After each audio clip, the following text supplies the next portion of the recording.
I used to be so mad. I ain't gonna lie, y'all, because my daddy used to go buy boxes of candy, right?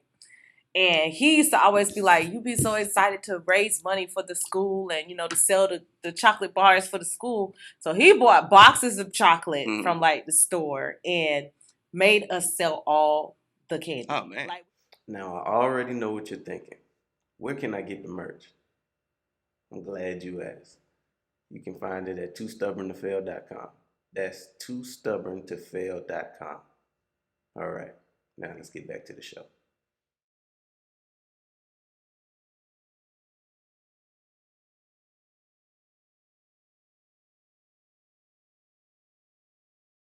Everybody, welcome back to the Too Stubborn to Fail podcast. I'm excited about this one. We got multiple streams of income in the building today. We got a mompreneur in the building today, a social media consultant. I really could go on, but I really want to get to the meat and potatoes of this interview. Quiana Butler, how you doing today? I'm doing amazing. Thank you for having me. Oh yeah, I had to get you on here. I'm excited. Had to. So, where you from? Well, originally born and raised, I was actually born in Hollywood, Florida, which is right down the street from Miami. Okay. So I raised up in Miami-Dade County, Carroll City area, 305, where y'all at? Yes. So I'm born and raised there. But later on, ended up moving to Georgia. My father moved us to Georgia because he ended up having custody of us. So moved us to Georgia. And after that, I pretty much moved to South Carolina. Moved to South Carolina and then went to college, all that. So it was and people was like, are you a military brat? Nope, not at all. Just moved around a lot. Yes. I didn't know that. Yeah. So, in that, like, what was your first memory of entrepreneurship? Like, where did you get introduced to that? Wow, that's a great question. And actually, my dad, I never knew my dad to work a job. Unless he did when I was younger, but for where my memory comes, it was from him. I used to be so mad. I ain't gonna lie, y'all, because my daddy used to go buy boxes of candy, right? And he used to always be like, you be so excited to raise money for the school and, to sell the chocolate bars for the school. So he bought boxes of chocolate from like the store and made us sell all the candy. Oh, man. Like we would be out all day selling this candy. If it's hot, the candy bars would melt. We would go put it in the refrigerator and then go back out. Like we could not come back home until the box was sold. Oh, wow. Like absolutely sold. Did y'all get to keep the money? Yeah, we did keep the money, but and that's the thing. Like some of it, not all of it. Yeah, right. He had to get his cut. But that was my taste of entrepreneurship. But I hated it.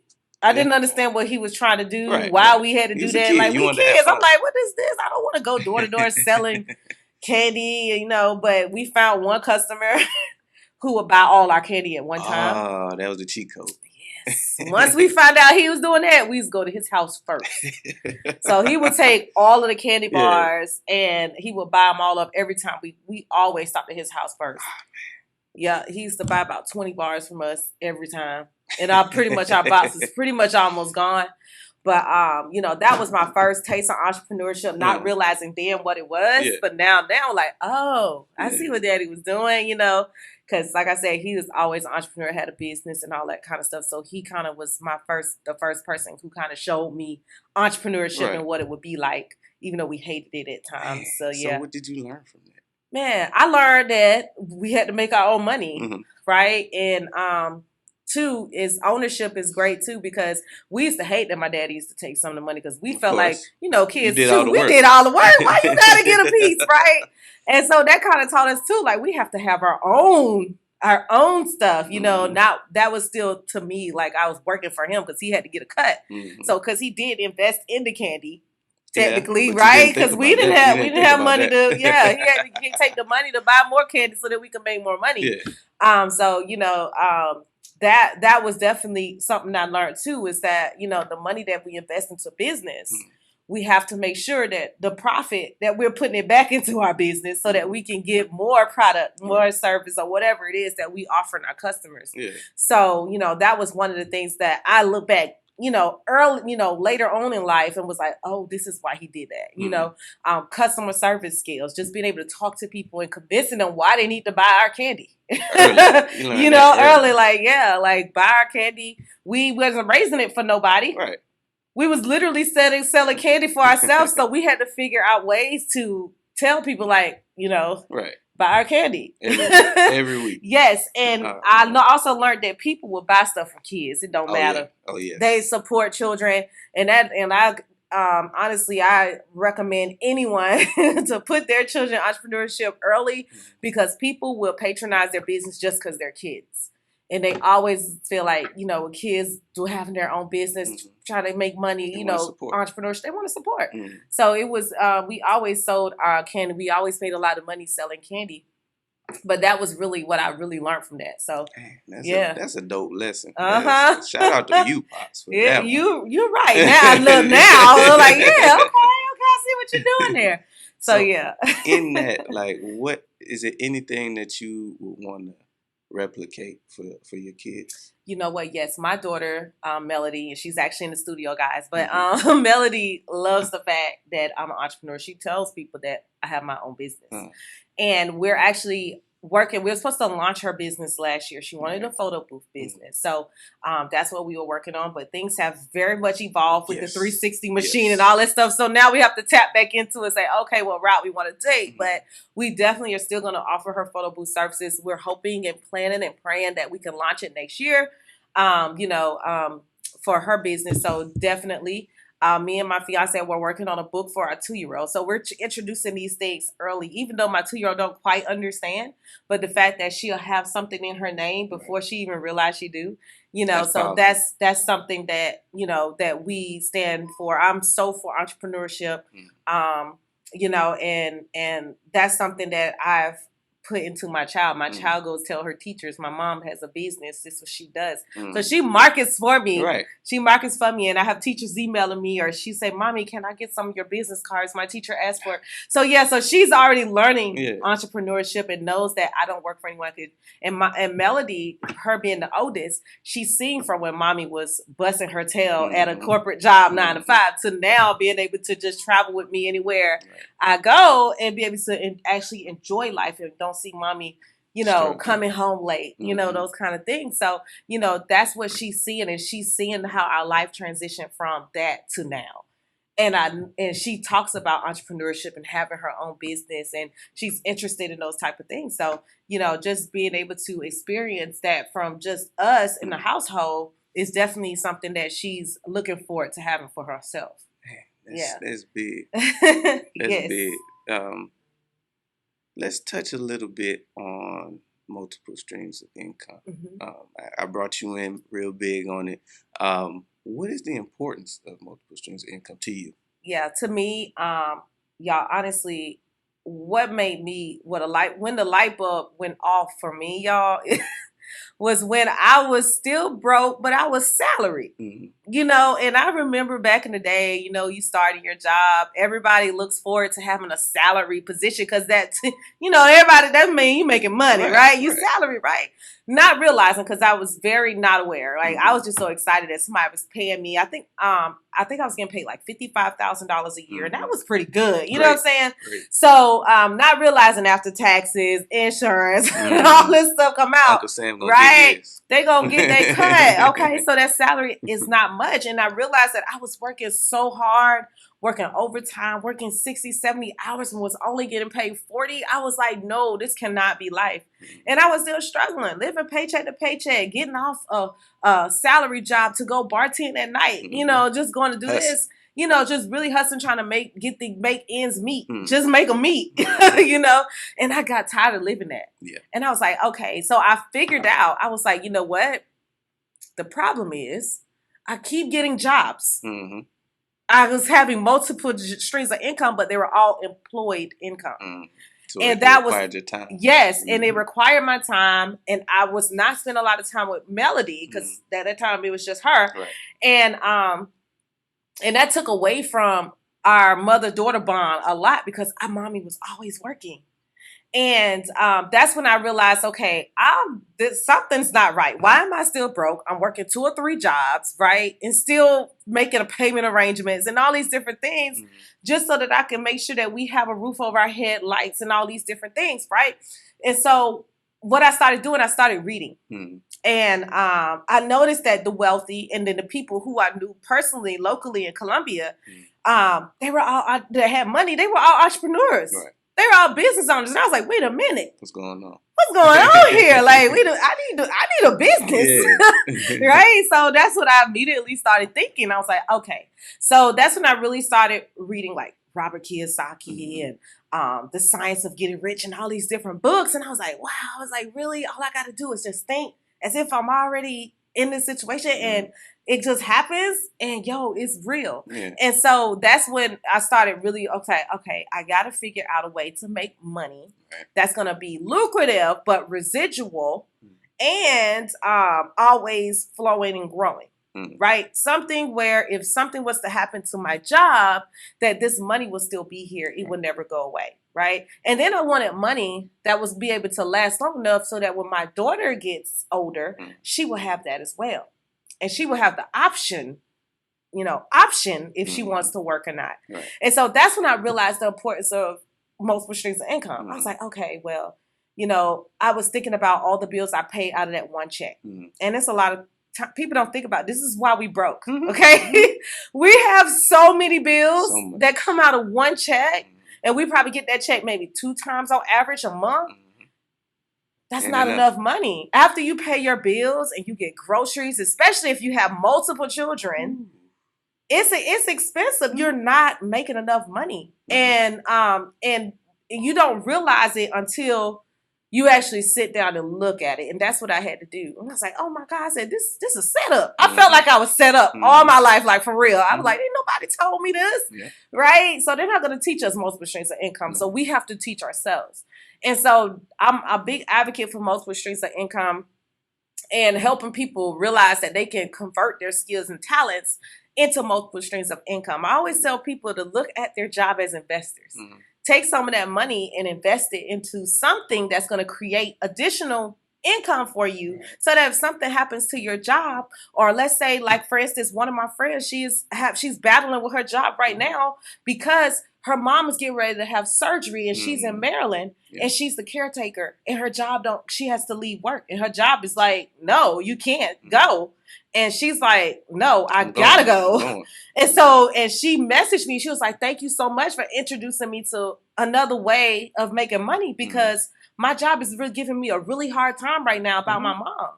And she was like, I don't know what to do. And she was like, if it wasn't for this extra income, I would have to be at work because she don't have any other income. She wouldn't have anything else. Right. And that's what I talk about, not having that freedom. You feel like you're on lock and chain because you can't do the things that you want to do. That's why multiple streams of income is important because you just never know. What if somebody gets sick and your job say, no, you can't go? Then what? I know now you got a decision, Yeah. I know for me, it's like the more that I'm being in corporate America still, it's like I cringe every time I have to ask for time off. My time. Yeah. Yeah. And it should make you uncomfortable. It does. It should make other people uncomfortable. And it should. And I'm not saying quit your job. Because, y'all, this is not quit your job day. Okay, just get that very straight. Please have a plan first. Yes, have a plan. Because I promise you, my day was planned. I had hired me a business coach. And he told me, he said, Quiana, this is the same question y'all have to ask yourself. Quiana, how much money do you need to make to quit your job? Right? And this is something I literally had to say, okay, I'm bringing in this amount of money. My bills are this much, right? So if I could at least make this amount of money to supplement my income from my job, I'm leaving my job. Period. And I'm working for myself full time. And I vowed to myself I would never work for anybody full time ever again. I will never give more of myself to somebody else's dream than my own. So I just made that vow and I was like, I don't care what happens. I'm not going to lose faith. And it's times when you get a little, you're like, oh, Lord, maybe I need to go get a job. Maybe I was thinking too fast. Yeah. But I didn't, because I believe in what it is that I want. I already know. I have a strong belief system, manifestation, all that good stuff. And, and I just feel like if you believe it to happen, it will. And you just got to, now I'm not going to say you're just going to fall in your lap. You're going to have to work. Yes. You're going to have to work. But you was working hard anyway. Yes, I was. Anyways, I was like, shoot, I could work just as hard for myself. So let's make some stuff happen, you know? So, and that was probably just 6 years ago. 6, 7 years ago. It wasn't that long ago. So your life can really change fast. It just depends on you and your work ethic and what's going on in your life. That's big. Yes. I know, like you said, it's just basically making the decision. Once you have a plan in place, and then you also have to figure out how important it is. Yes. Because if it's not a priority, then it's a waste of time. That's it. And I tell people all the time, right? And you know, you're in a situation because of you. You're in your own way. As long as you continue to allow things to happen the way it is, it's going to continue to do that. We literally have the power to change our own life.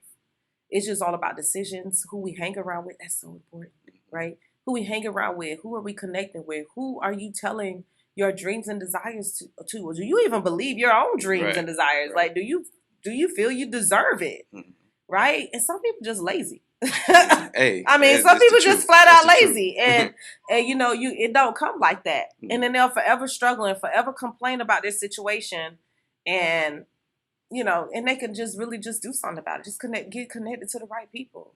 You know, start saving money. Stop spending so much on unnecessary things. We spend so much money on things that's not going to bring value back into our situation, or bring. That's my daughter, y'all. So, it's cool. I'm just saying, but but we spend so much money on things that's not going to bring back money. It's crazy. Ooh, so that's a bar right there. Yeah. So. Just to keep on task with the multiple streams of income, do you feel as though you could have too many streams of income? You know what? I don't think so, because I have a lot. Between me and my fiance, we have like 36 streams of income. But a lot of times, a lot of the streams of income will come out of one source. Right. So, like, for instance, I have my consulting business, right? Social media consulting business. So I have a coaching program in that. I have courses. I have residual services and packages. I have things that are product based. So there's a lot of different streams of income that are flowing from that. Yeah. So there are situations where one business can give you multiple streams within itself. Right. So, you know, if you invest in stocks, you know, we invest in stocks heavily. Our children have stock portfolios. So that's another stream of income. You know, that's money that can be inherited. That's money you can get passed down to your family. It's money that continues to grow forever as long as you let it sit in there. You know, so there's so many different ways to make money. It's crazy. But I don't believe there's ever a such thing as too many income streams, because you just never know what could happen down the line. And you just don't know. Like, for instance, my business, right? Let's say, you know, whenever God decides to call me home, Melly doesn't want to do social media. Right.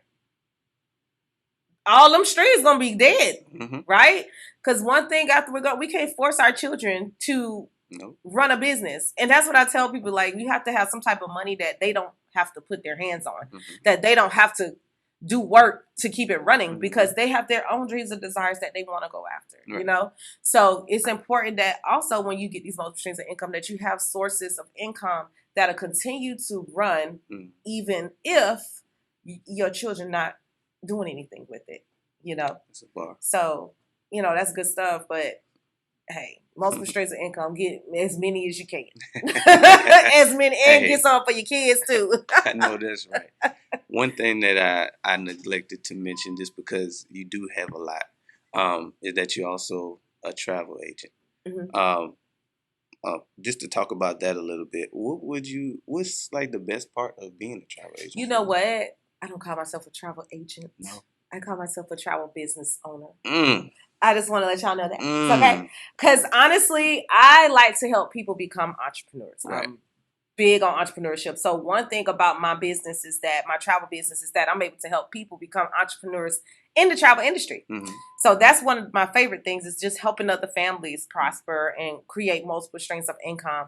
And I love to travel, and my daughter loves to go with me. So we just literally got back from Jamaica. So like, we're always gone. Like, that's one of the biggest things, was I always wanted to travel more. I never had a passport before before my business. So, you know, it has allowed me to be able to do that. And it has just opened a world of opportunity for us, introduce us to different cultures. We get to meet so many people, just from all over the world. And it's just a great thing for you to experience. So I would definitely say the experiences and the relationships that have been built because of the opportunity. I've only been doing it for 2.5 years too. So I know I saw a post that you did not too long ago where you said that as opposed to giving male gifts, you give her experiences. Yes. I thought that was huge.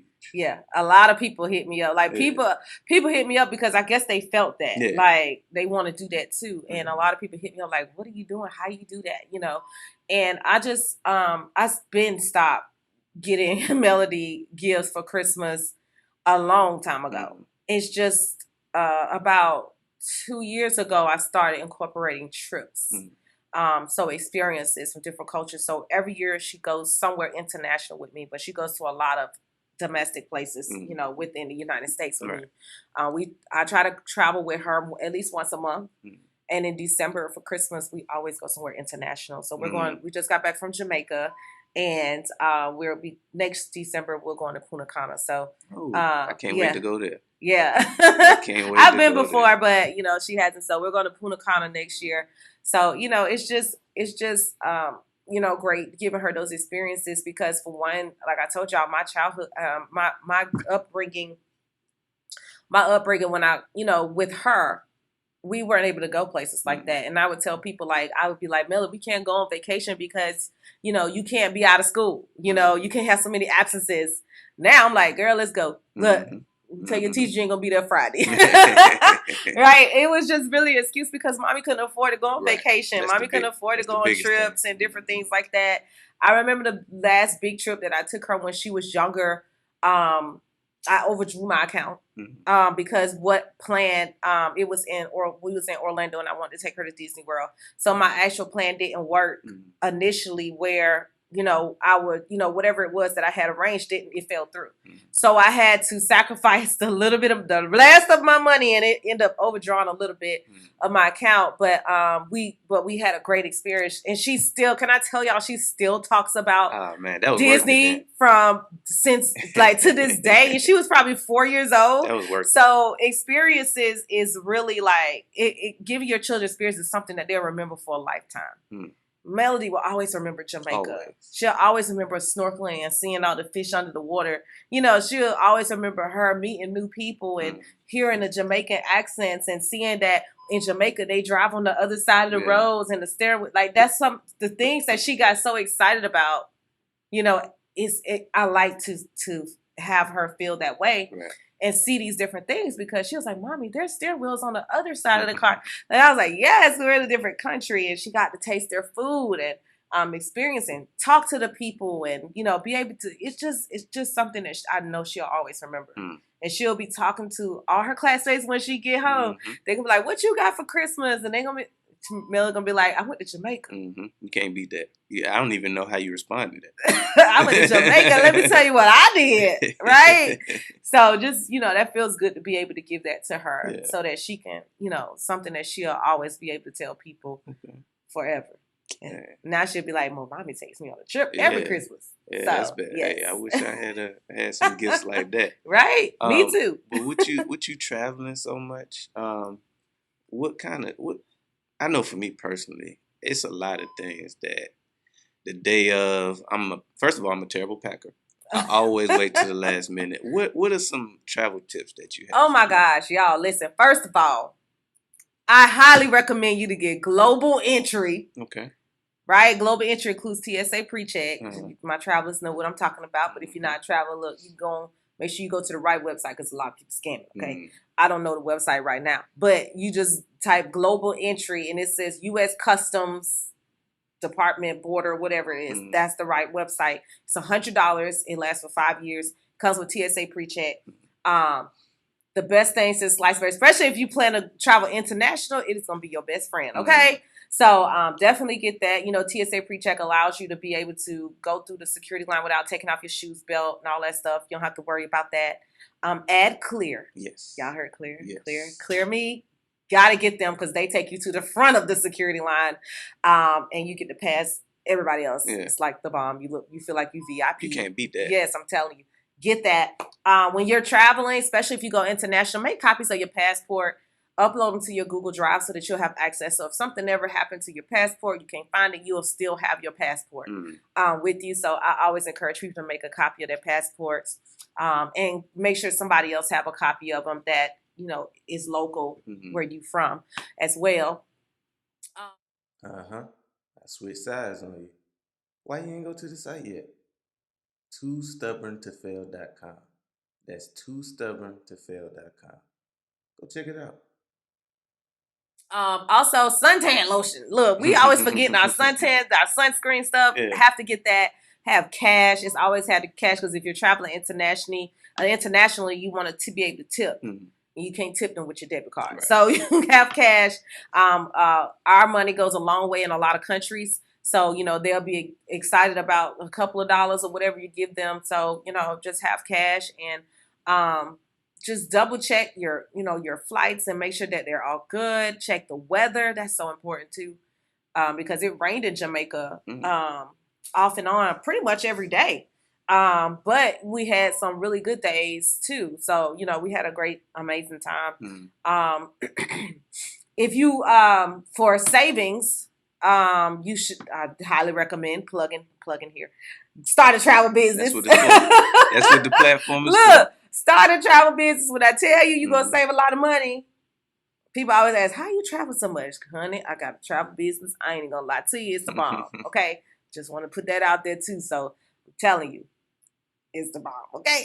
So yes, savings. I'm telling you. Yeah. But those are like the main tips I would definitely give when it comes to that. Get to the airport early too. You don't have to get to the airport as early if you got pre-check, clear, and all that. But I'm just saying, So that saves you a lot of time. But those are like the main tips I always tell clients. If I have VIP clients. I don't really post about trips and stuff. They just hit me up like, hey, I want to go such and such. And they be ready to pay. So, but I use my travel business a lot for retreats. For retreats for entrepreneurs and business owners, of course. That's what I do. That's what we do. That's what I do. Entrepreneurs, it's called Business Beach Bankroll. So we do different trips with entrepreneurs, business owners, and we have people come in and talk and teach. So I always feel like entrepreneur business owners work so hard. We don't never have time to relax. So this is a great way for them to get away, but still make it a business trip at the same time. Tax write-off. Yep, there you go. Look, I was thinking about us. Look, tax write-off. Yes, definitely a tax write-off for sure. So are there any places that you have left on your bucket list? Oh my gosh, Dubai, Bali. I want to go to Greece. I want to go to China. I want to go to China. I know everything going on with China, but that's hard right one now. Day, but you'll get there. We'll see. One day, gonna get to China. I do have on my list for 2022 Dubai, Bali, Cancun, Punta Cana, and some local places, of course. But as far as international trips, I'm going to a wedding in Cancun as well. So, I have a lot of different places I want to go. I want to go to Maldives too. I want to go to so many places I want to go. It's crazy. What? Africa. Melody says she wants to go to Africa. That's going to be a dope trip. Yeah. It's going to be Africa is definitely one that we want to go to as well. My sister just got back from Egypt not too long ago. I was a little jealous. But yeah, so, we have a lot of places that we definitely want to go. And sometimes we'll run across little things that we're like, oh, that looks so cool. Where is that at? We'll look it up and we'll put it on our list of places we want to go travel. But yeah, those are like my top ones that I want to go. Yeah. Hey. I might have to steal a couple of those. Yeah, you should. I really want to touch on another one of your major streams, which is the social media consultant. How did you get into that? Oh, it's so funny. So you remember when I was telling y'all I used to bartend and stuff at night, right? So one of the things, the promoters, and I started off working in nightclubs and doing bartending. In the, different night lounges and different things like that. Well, I started when I was posting, hey, we're going to be at Mint or whatever the place to be, I'll be bartending, I'll be behind the bar, catch behind the bar, that kind of thing. People saw the traction that was coming to my page. So promoters actually started reaching out to me, asking me if I would promote their stuff on my page and they would pay me. Wow. So that's how that started. And I pretty much turned it to a business. I was like, okay, well, what if I promote it on their pages too, when they could just pay me to promote. And that's how that started. And I turned it into a business. And I didn't realize what I was really doing, honestly, until I got my business coach. And he said, okay, what are all the ways that you're making money right now? And I was telling him all these different things. He was like, I think you should do social media. I was like, social media? What?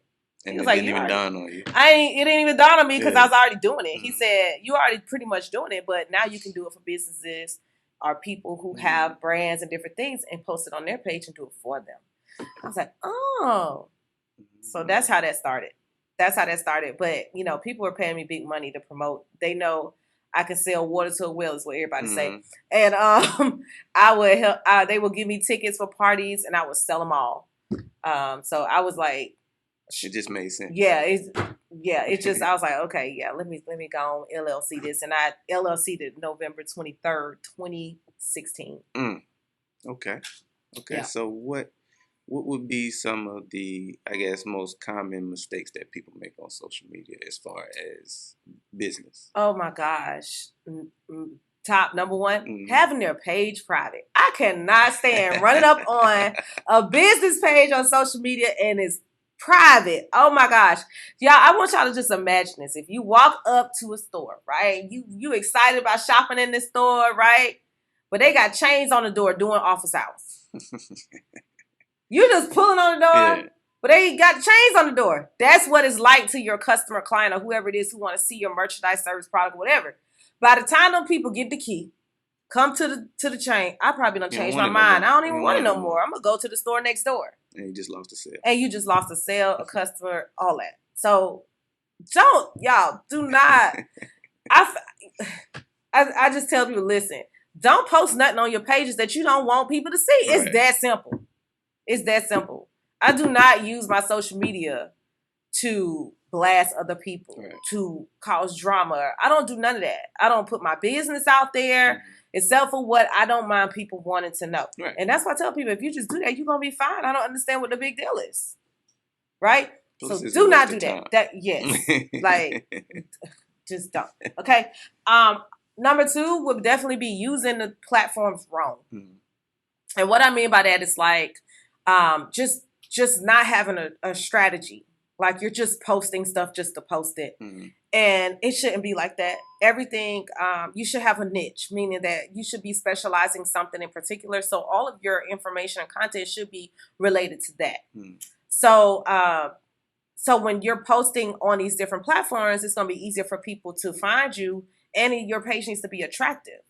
I will also say that, attraction marketing is huge. And that's one thing that I love about having a travel business along with my marketing business, because I can intertwine the two. And some of the things that I do, because I have coaching, I even have VIP packages where we would go somewhere internationally or domestically or whatever, and we'll have one-on-one sessions somewhere else. And so I was able to combine my travel with that too, but travel is just a natural attractor. I don't care what type of entrepreneur. I don't care if you just start a business. If you start posting you traveling, you on these different islands and different things like that, people are going to be attracted to you naturally. They're going to want to know, well, what does she do? She's traveling so much. Like, what does she do? And you can mix that up with all your other content. And so I would definitely say, outside of being your page private, using your page wrong, it's just posting. Stop posting crazy stuff. Like, don't put the red cup from the cookout on your pages, especially if it's a business page, right? So don't do that. Make sure your page, your pictures are clear. Some people put some very distorted pictures on there. Like I said, it's attraction marketing. So if people are making a decision where they want to follow you when they find your page, and it's going to be based off of what you already have. Honestly, I tell people it only takes people a couple of minutes to scroll and see if they want to continue following you. You have to make the pressure and make sure that you are somebody that they want to follow. So, I would definitely say that too. Using of hashtags. People think you're supposed to just put hashtags all willy-nilly. It don't work like that. So I use a website called displaypurposes.com. It's a great website for hashtags. So you can see what popular hashtags are trending. So you can literally go on there and type travel, and it's going to pop up a bunch of hashtags that you can use for Instagram, right? TikTok too, you could use, there's a app called Flick Tech. Okay. You can use that. It's a great one for hashtags as well. TikTok, Instagram, and all these different things. I will also say, like, business owners who use social media, they mess up when they have different names running across all social medias. Mm-hmm.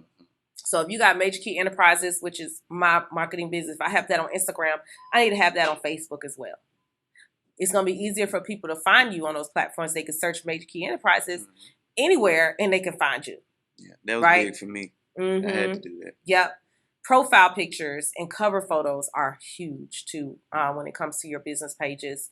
And I know some people probably like, well, what about my personal page? Can I use? Yeah, you can use your personal page to market your business for sure, but you still have to make sure that you're in line with what your brand represents. Mm-hmm. That's the important part. A lot of people mix. I've seen business owners get into some type of emotional battle with whoever, all on their personal pages. Like, you are a business owner, you have to hold those things in, or just don't put it on social media at all, because people, your customers, they follow your personal page or your business page, and that makes a big difference for people continuing to go to you for their services and products, depending on how you carry yourself too. So, just be mindful of your customers are watching that. And I understand we get mad sometimes, and we might want to cuss a customer out. Like, I literally had to tell one of my clients, I was trying to figure out why my notifications was blowing up. My client was going back and forth with a customer who left a bad review on the page. And they was having a verbal battle online. And I immediately call her. I say, stop responding to her. Delete your comments right now. Right? We can't delete her bad review, but what we can do is, pretty much float it back to the bottom by getting other people to write positive reviews, but never, ever, ever go back and forth with a customer online. Never do that. I don't care how mad they make you. I don't care what they did. Y'all take that offline, And so that's another good example. Like, don't do that, y'all. Don't do it. It doesn't look good at all. It doesn't. So that makes a lot of sense. Yeah. When it comes to building a brand, though, how important is consistency? Oh, it's so important. And I always tell people to think of it as TV shows, right? So, like, your brand is pretty much a TV show, how you post. I tell people to make sure that they are following the 80-20 rule. 80% value, 20% selling, right? And so if you're going to tell people, hey, I'm going to go live every Tuesday at 8 o'clock, you need to make sure you're going live every Tuesday at 8 o'clock. And the reason being is because if they're used to you going live every Tuesday at 8 o'clock and you miss a Tuesday or two, guess what's going to happen? They're going to turn the channel. They're going to turn the channel, and they're going to find somebody else doing the same thing you're doing, right? But they're more consistent. So it's so important that you remain consistent, because that's going to build trust with your clients and customers. It's also going to build brand value, brand awareness, all of that good stuff. And they're going to trust you. They're going to buy their stuff from you, right? The more value you give, the better. So you have to make sure that you're consistent with giving value, posting, going live, or whatever the thing is that you do, because you don't want your engagement to die down, because it's gonna be hard work. It's pretty much starting all the way over if you let so much time lapse before you come back to whatever it is that you were doing. So it's easier just to be consistent every time. So, just make sure you're keeping your word, because your word is everything. And you want people to believe. You want people to believe you. You want to make money, right? Be consistent and do what you say you're gonna do. I know that you talked previously in the interview about having a coach. What could you kind of explain, like, the benefits to, like, a mentor or a coach? Yes, and what I love about my mentor and coach is, for one, I didn't know him. I needed somebody that was gonna be honest with me, who didn't know me or none of that, because they don't leave anything behind. I needed somebody who was going to be a critic, because I needed a critic. I needed to be critiqued. And it is definitely important, because they know things that you don't, for one. And they'll have a different, they'll have a different way of putting things that you'll understand, for one. And maybe you thought of something and you thought it was the bomb, and they be like, nah, it ain't, right?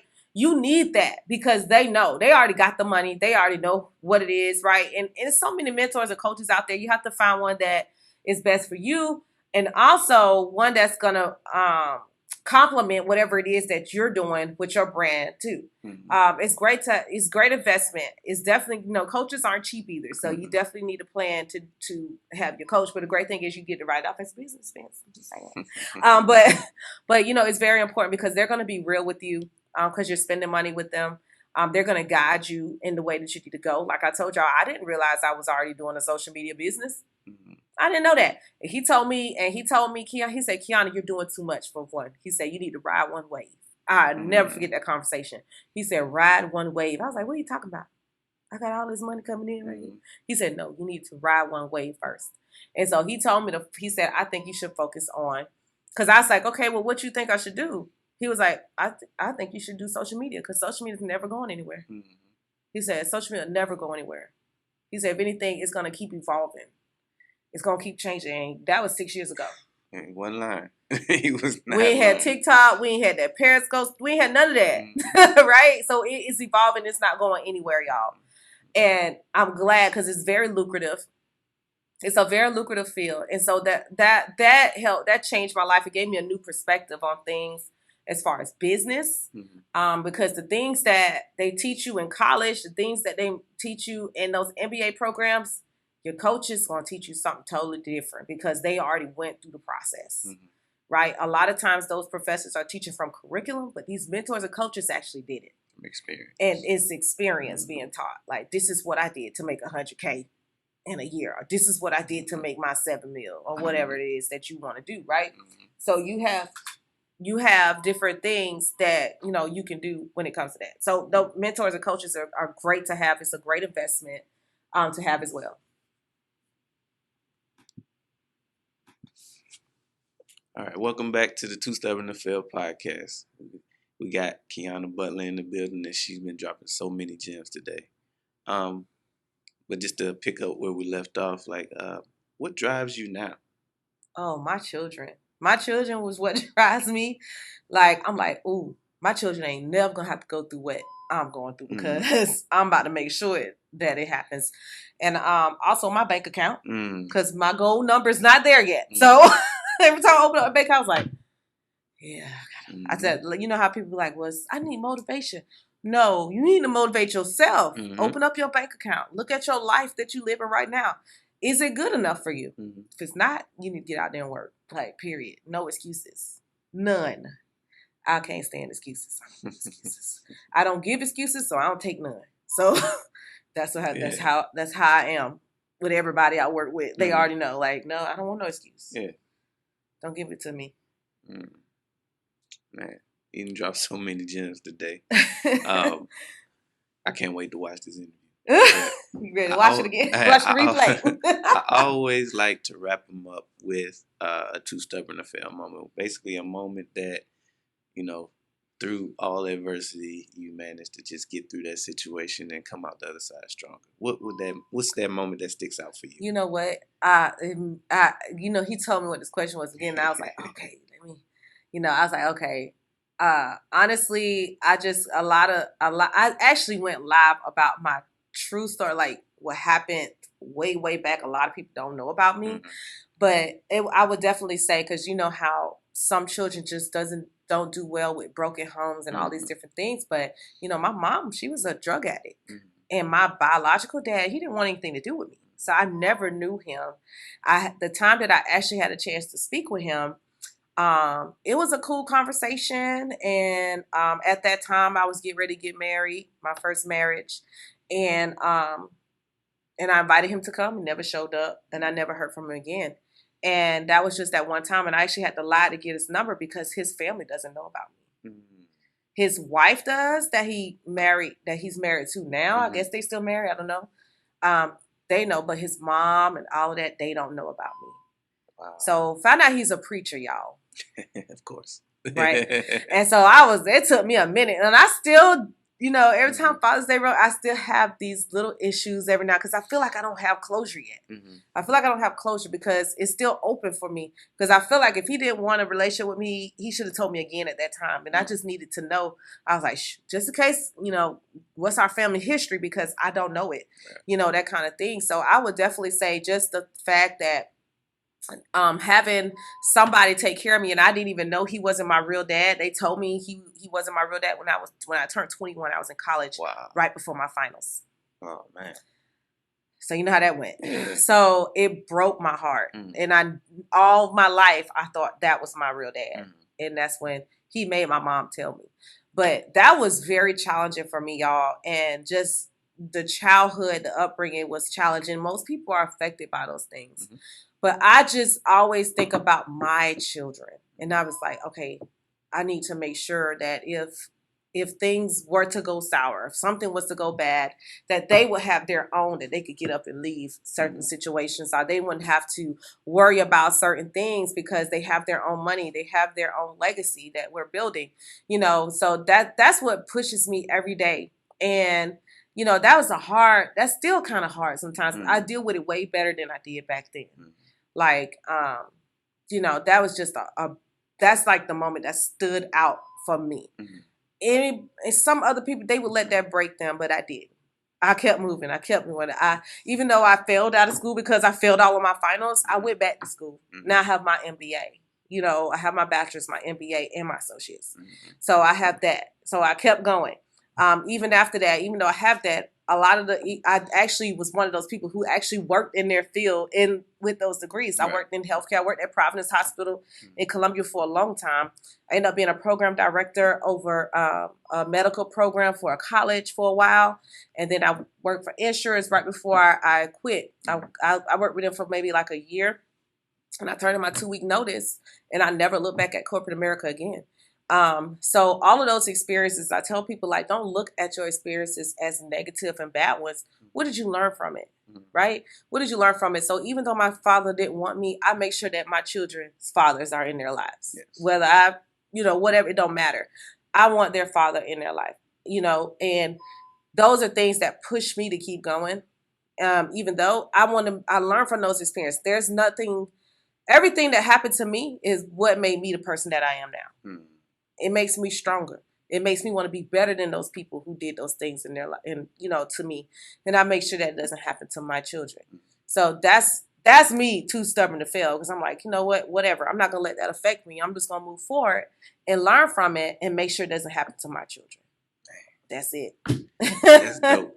I mean, yes. We kind of similar in, for me, I did grow up without my father in the household, and it had a tremendous effect over me. But living that as a father now, I want to make sure that my kids never feel that way. Yes. So that's dope that you said that, because I know the feeling, and yes. I know how important it is to you to never have your children feel like that. Ever. I don't ever want them to feel what I felt. You know what I mean? Because that was a very deep moment for me when I actually did get to talk to him, and then finding out that the guy who'd been raising me all my life as his own was just a boyfriend to my mom. And he took us in. So I'm grateful for him taking me and my sister, the next oldest, in as his own, all for 21 years without me ever knowing. That's a strong man.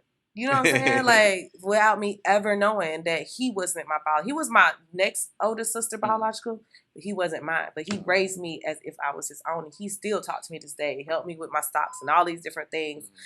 That's the only father I know. Right. So, that's, and I'm grateful for that, because some people don't have that.